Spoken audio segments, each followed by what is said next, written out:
sikap hidup seseorang dibentuk oleh keyakinan yang dimilikinya.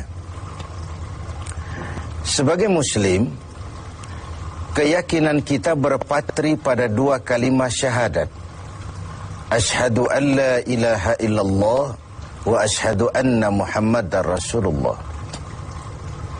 Kalimat ini membentuk perilaku kehidupan.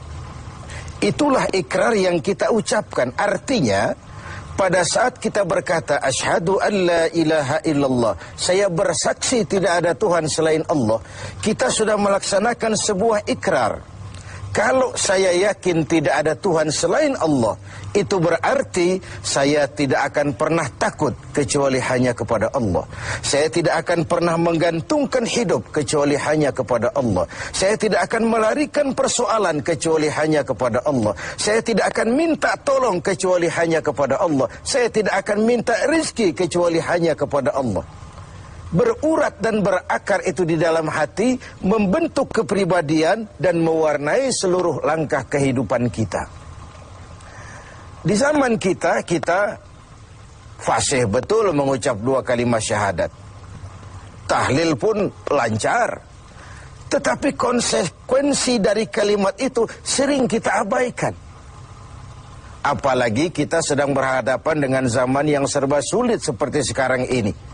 Ekonomi yang belum pulih, lapangan kerja susah, pengangguran banyak, biaya hidup tinggi. Orang mudah mengalami proses pergeseran nilai. Solatnya masih menghadap Allah, tapi kepengen dagangan laris menghadap dukun.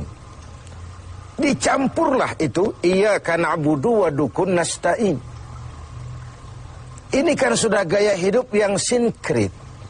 Nah, puasa melahirkan keikhlasan. Kenapa? Karena ibadah ini seperti kita pernah bicarakan tanpa sugesti. Mungkin kalau kita sholat masih berharap dilihat orang. Kita membayar zakat, kita bersedekah masih berharap dilihat orang. Tapi dengan puasa hanya kita dan Allah saja. Ini harusnya melahirkan gaya hidup keikhlasan. Bahwa kalau kita sudah berbuat, yang penting kita dan Allah saja. Mau dipuji orang atau tidak, mau didengar orang atau tidak, mau dilihat orang atau tidak, yang penting saya sebagai pelaksana sebuah ibadah dan Allah sebagai tempat tujuan kenapa ibadah ini saya laksanakan. Karena itu, pada jumpa kita sore ini, kita akan bicara tentang ikhlas dalam menghadapi kehidupan ini. Sebab bukan saja hanya sholat kita harus ikhlas, puasa harus ikhlas, zakat harus ikhlas. Menjalani hidup ini pun kita harus dengan penuh keikhlasan. Kita tahu bahwa apa saja kalau sudah mulai kita gantungkan kepada yang selain Allah, bersiaplah untuk kecewa. Apa saja kalau sudah mulai kita gantungkan kepada yang selain Allah, bersiaplah untuk kecewa. Nah, ikhlas tentu bukan hal yang mudah dilaksanakan, walaupun sangat mudah untuk diucapkan. Tetapi inilah yang diperintahkan Allah kepada kita. Kalian wa ma umiru illa liya'budullaha mukhlisin. Kalian tidak diperintahkan kecuali hanya menjadi penyembah Allah yang penuh keikhlasan. Penyembah Allah yang berangkat dari semangat keikhlasan. Saya ingin mengungkap apa yang pernah disampaikan oleh Imam Al-Ghazali tentang keikhlasan ini. Beliau menyatakan, "An-nas kulluhum mauta illa al-alimun. Wal-alimuna niyamun illa al-amilun. Wal-amiluna mughtarruna illa al-mukhlisun." Manusia, kata Al-Ghazali, pada dasarnya mati, kecuali orang yang berilmu. Orang yang berilmu walaupun dia hidup, tidur, kecuali yang mengamalkan ilmunya. Dan orang yang mengamalkan ilmunya, banyak yang tertipu, kecuali yang ikhlas di dalam mengamalkannya. Begitulah dalam kehidupan ini. Manusia pada dasarnya mati kecuali orang yang berilmu. Tidak banyak yang bisa dilakukan tanpa ilmu. Ilmulah yang membuat manusia itu hidup, bergerak, berbuat, berkembang, tumbuh menjadi lebih maju. Ilmu dalam sebuah ungkapan lama membuat hidup jadi mudah. Seni membuat hidup jadi indah. Dan agama membuat hidup jadi terarah. Dengan ilmu hidup jadi mudah. Apa yang hari ini terjadi di benua lain, hari ini juga kita tahu dari kamar kita. Dari kamar kita bahkan kita bisa ngobrol ke luar negeri. Itu kemudahan yang terjadi karena faktor ilmu. Dahulu tahun 50-an, orang kita kalau pergi haji ke Mekah 6 bulan. Kita sudah lupa dia baru pulang 6 bulan. Yang ada cuma kapal laut, sementara Mekah Madinah unta. Sekarang orang berhaji cukup 1 bulan. Kemajuan ilmu yang menciptakan Boeing memotong waktu 5 bulan. Ruang dan waktu sudah bukan masalah. Manusia mati kecuali yang berilmu. Orang yang berilmu, walaupun dia hidup, tidur kecuali yang mengamalkan ilmunya itu. Nah, orang yang mengamalkan ilmunya banyak yang tertipu. Merasa sudah banyak karyanya, sudah banyak ibadahnya, sudah banyak kebaikannya. Mereka banyak yang tertipu, illal mukhlisun, kecuali yang ikhlas di dalam mengamalkan ilmunya itu. Ikhlas itu, itulah ruh dari amal yang kita kerjakan. Amal tanpa ikhlas, jasad tanpa ruh, mati nilai amal kita. Nah, dan iblis itu luar biasa. Sehingga Nabi katakan, iblis masuk ke tubuhmu, menggodamu melalui saluran darahmu. Persempit jalan masuk iblis ke tubuhmu. Sahabat bertanya, dengan apa ya Rasul? Dengan zikir dan lapar. Saya ingin mengulangi hadis ini. Iblis masuk ke tubuhmu, menggodamu melalui saluran darahmu. Persempit saluran masuk iblis ke tubuhmu. Dengan apa ya Rasul? Dengan zikir dan dengan lapar. Jadi ketika kita melaksanakan ibadah puasa ini, kita mempersempit ruang gerak iblis.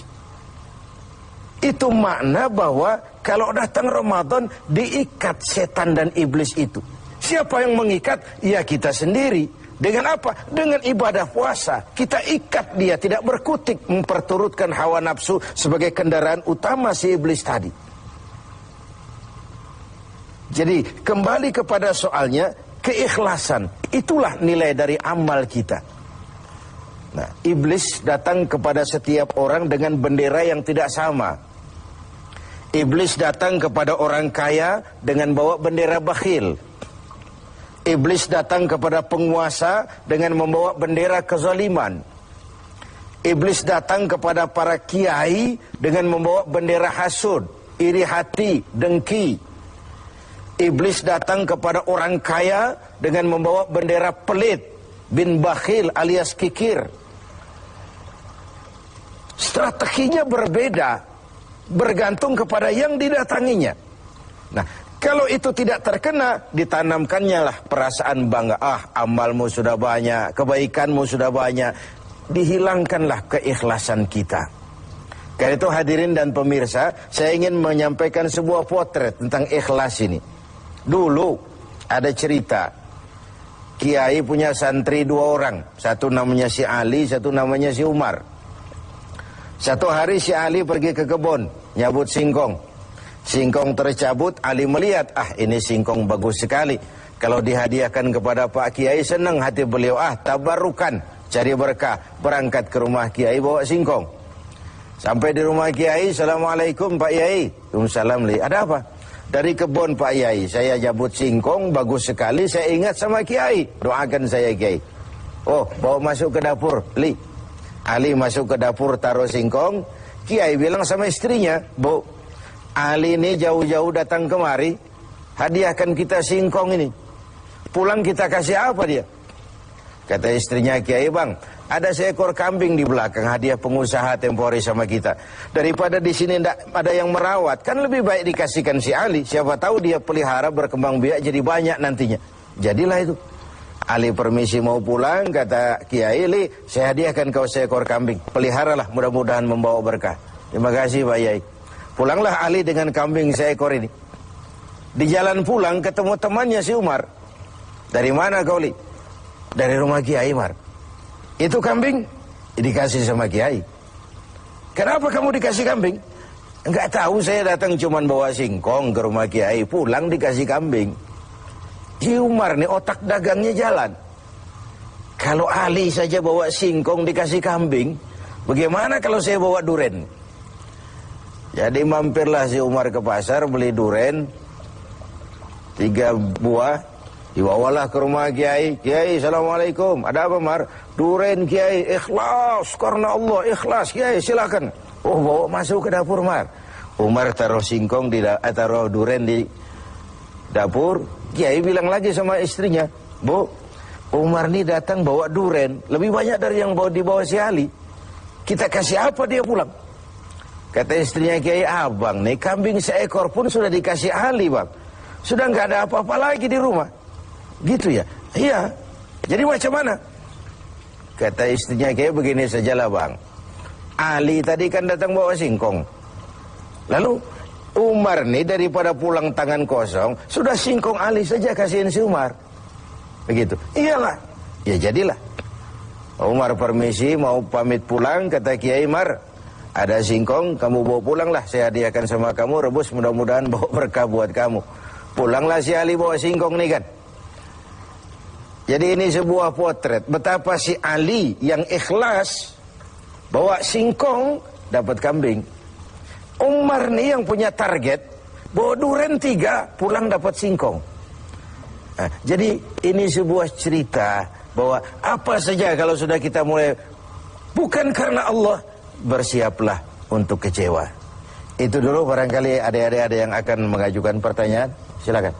Assalamualaikum warahmatullahi wabarakatuh. Salam. Ustaz Kiai, ada yang ingin saya tanyakan berkenaan dengan ikhlas. Pertanyaannya, bagaimana contoh orang yang ikhlas dalam berbuat?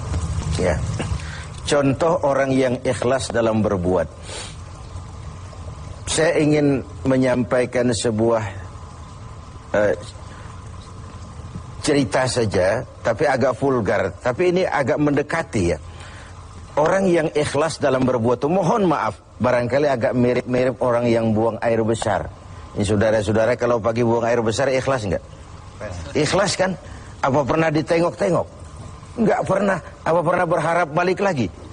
Juga enggak. Walaupun malam habis makan enak, makan sate, buahnya anggur, apel, besok pagi dibuang ikhlas. Enggak begitu jatuh terus ditengokin, jangan-jangan satenya ini.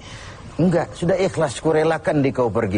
Begitu kira-kira contoh orang yang ikhlas dalam berbuat. Ini maaf ya, contohnya agak vulgar, tapi saya pikir itu yang agak mendekati. Kalau sudah berbuat ya sudah diikhlaskan saja, dilepas, karena ikhlas itu kan artinya selamat, selamat dari noda, selamat dari kepentingan yang selain Allah, bersih dari kepentingan yang selain Allah. Nah itu yang kita inginkan dalam berbuat. Dan puasa sekali lagi melatih kita untuk menerapkan sikap-sikap ikhlas. Kan kalau sudah kita puasa, yang tahu cuma kita dan Allah saja. Bukan karena ingin dipuji orang, bukan karena ingin disanjung orang, tapi karena melaksanakan perintah Allah berdasarkan keikhlasan. Mudah-mudahan puasa ini semakin mendorong kita menjadi orang-orang yang ikhlas